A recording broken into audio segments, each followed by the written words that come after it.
Di ba bigyan ng pagkakataon ang nasasakdal na patunayan na siya ay inosente? Ito, si Robert. Di wala ng pagkakataon para Tapos depensahan sasabihin niya, natin ang Duterte sarili. daw din siya. Kasi, baka naman,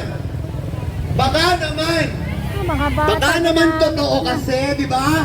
Kaya gumagawa ng pamamaraan para hindi nabigyan. Kasi naman, less than 3 years na lang. Yes mga kababayan, August 5, nandito tayo ngayon sa Supreme Court at kasalukuyang nagrarally ang mga hinayupak na pinklawan. Nandito sila nagsisigawan na hindi raw dapat na i-dismiss yung kaso laban kay BP Sara. Kasi nga po mga kababayan, naglabas po ang Supreme Court na unconstitutional yung impeachment laban kay Vice President Sara Duterte. Maglaban para sa katarungan, para sa katotohanan sa ating bayan. Maraming salamat po. Ituloy ang paglilitis! Huwag i-dismiss! Ituloy ang paglilitis! Huwag i-dismiss! Sara Duterte! Bitisin! Bitisin! Justice! Justice! Justice for the people! Justice! Justice! Justice for these people! At mula po muli sa kalipunan ng kilusang masa, sa Kilos Maralita, narito po ang kanilang tagapagsalita, si Kay Nestor Yanalon. Nestor. Justice! Justice! Justice! Justice! Supreme Court, ano na? Tinuturing kayo na last bastion of democracy. Pero ang ginagawa nyo, binabastos nyo ang taong bayan.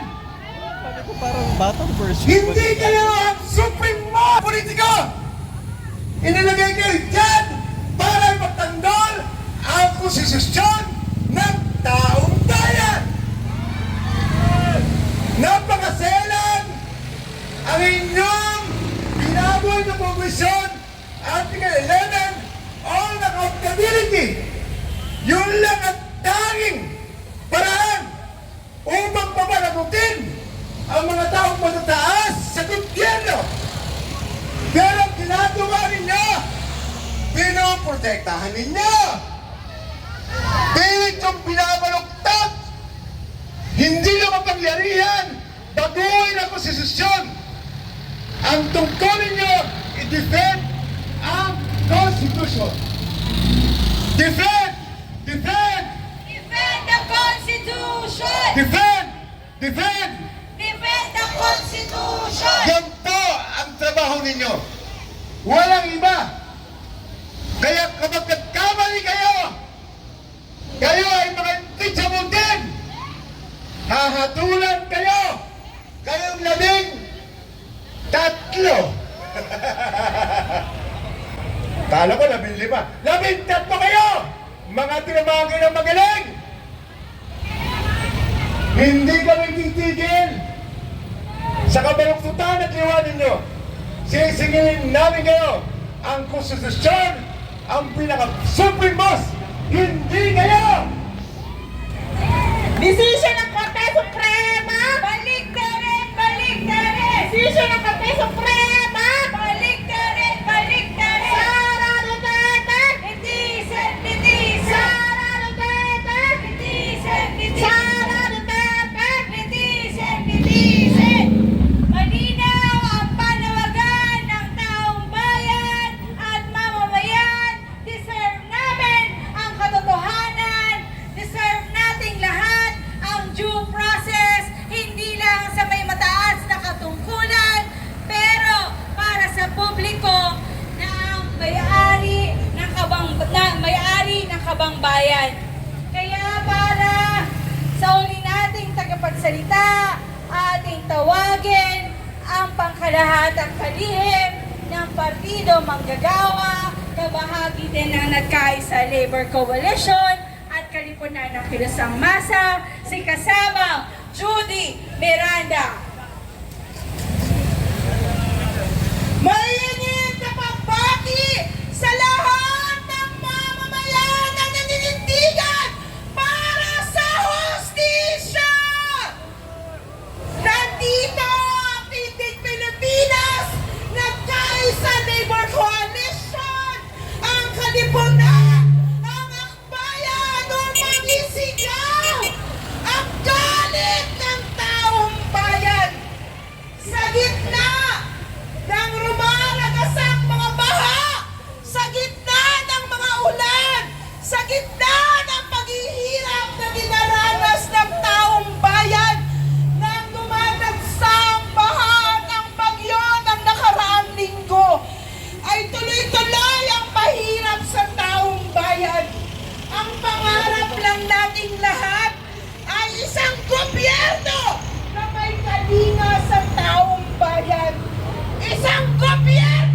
Kaya tayo may Korte Suprema sa mga pagkakataon na walang hustisya.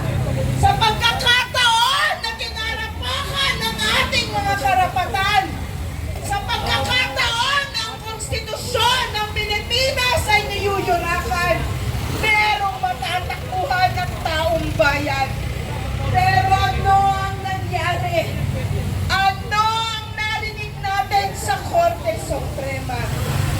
Pinawalang bahala ang sigaw ng taong bayan na nitisin si Sara Duterte.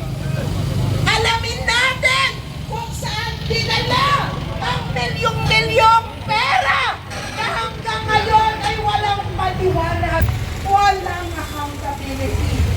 Kung walang proseso, hindi malalaman ng taong bayan nasaan ang salapi. Ang mga manggagawa, tuwi na lamang sila ay binabarat ang sweldo. Napakahirap pakinggan ng gobyernong ito.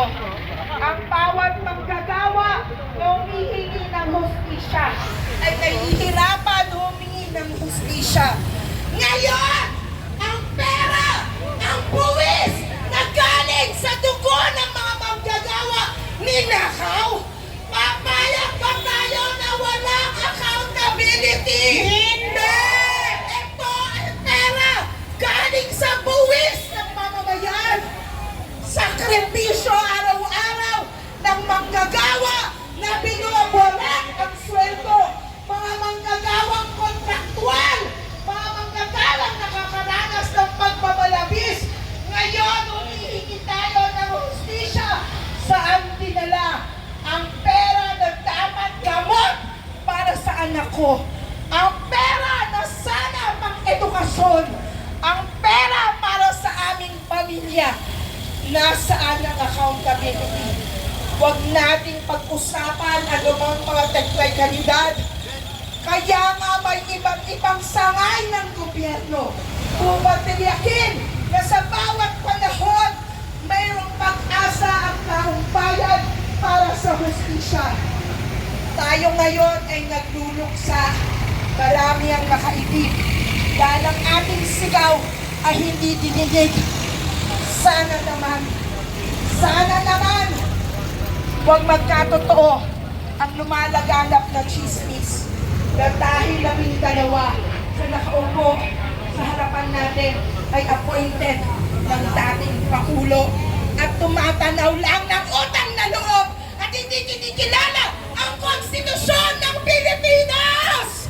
Kaya mga kapatid, ang ating sigaw, Sara Duterte! Litisin! Litisin! Sara Duterte! Litisin! Litisin! Hustisya mga kasama, hindi tayo titigil. Bukas magmamarcha tayo sa Senado. Singilin ang mga walang hiyang mga senador. Walang hiya sa mga manggagawa at sa taong bayan. Mabuhay ang mga mamamayang lumalaban para sa katotohanan. Mabuhay tayong lahat. Ituloy ang paglilitis! Huwag i-dismiss! Ituloy ang paglilitis! Huwag i-dismiss! Sara Duterte! Litisin! Litisin! Sara Duterte! Litisin! Litisin! Justice! Justice! Justice for the people! Justice! Justice! Justice for the people! Desisyon ng Korte Suprema! Desisyon ng Korte Suprema! Baliktarin! Baliktarin! At sabi nga ng ating mga tagapagsalita, ang taong bayan, tayong mamamayan, hindi titigil para i-hold into account ang ating mga pinuno para ipagpatuloy ang impeachment trial dahil deserve naming malaman ang katotohanan at patuloy kaming titindig at mananawagan para sa hustisya at para tapusin ang ating pagkilos ngayong umaga pero hindi matatapos dahil susundan pa natin ng iba't ibang pagkilos narito muli mula sa Tindig Pilipinas at kinatawan din na tagapagsalita ng buong koalisyon para ilatag ang iba't iba pa nating gawain si kasamang Kiko D. Sara Duterte! Sara Duterte! Desisyon ng Korte Suprema! Desisyon ng Korte Suprema! Mga kasama, pinarinig na natin sa mga kagalang-galang na hukom ng ating Korte Suprema na may unbanked session ngayong araw, yung ating saloobin na matuloy yung impeachment ni VP Sara Duterte, na dinggin yung mga motion for reconsideration, na dinggin yung hiling ng taong bayan. Bukas naman po, in-announce ng isa pang kagalang-galang na si Senate President Chis Escudero na magkakaroon ng botohan kung matutuloy nga ang impeachment ni VP Sara Duterte. Kaya bukas po, sa Senado naman po ang larangan natin. Sa Senado po tayo magmamarcha. Alas 9 po ng umaga, sa harap ng gate ng Senado, magkita-kita po tayo. Ituloy ang paglilitis! Huwag i-dismiss! Ituloy ang paglilitis! Huwag i-dismiss! Sara Duterte! Litisin! Litisin! Sara Duterte! Litisin! Litisin! Maraming salamat po. Maraming